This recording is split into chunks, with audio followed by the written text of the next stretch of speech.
जय जगन्नाथ सांग मैंने समस्त को मोर नमस्कार।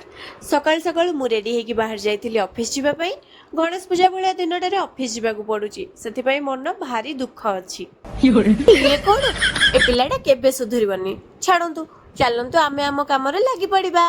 आउ काम सारी घर को फेरला बेलू बाटर देखी पारे केते सुंदर भाव सजासजी होती। ए सजासजी को देखिक मत भी मो पिला बेलर कथा मन पड़गला। सतरे केते भल थिला ना से पिलादिने जितेबले किसी भी पूजा पर्व आसे 2 दिन आगु समस्ते मिसिकी सजासजी करथाउ। आ समय सह केतेबले समस्ते बड़ हो गलु ताहा भी किसी जना पड़लानी। हेले एई कथा को मन पकाइबा मु मध्य घर को जाइए फ्रेश होगी आइसक्रीम खाई बाहरी गली गजानन को देखा। ये हेउचंती हमर प्रथम गजानन जे कि आम कॉलोनी रो प्रथम मुहरे बसिचंती। आउ ये हेउचंती आम द्वितीय गजानन जहाको आम कॉलोनी पिला समस्त मिसिके बहुत सुंदर भाबरे बनैछंती। आउ ये हेउचंती आम तृतीय गजानन जहाको आम बिल्डिंग रो समस्त मिसिके आयोजन करथिले। आउ पिला माने याको केते सुंदर भाबरे बनैथिले। सत्तरे जदि एई मोमेंट रे निज फैमिली लोक निज पाखे थांते ताले केते भलो होई थांदा ना।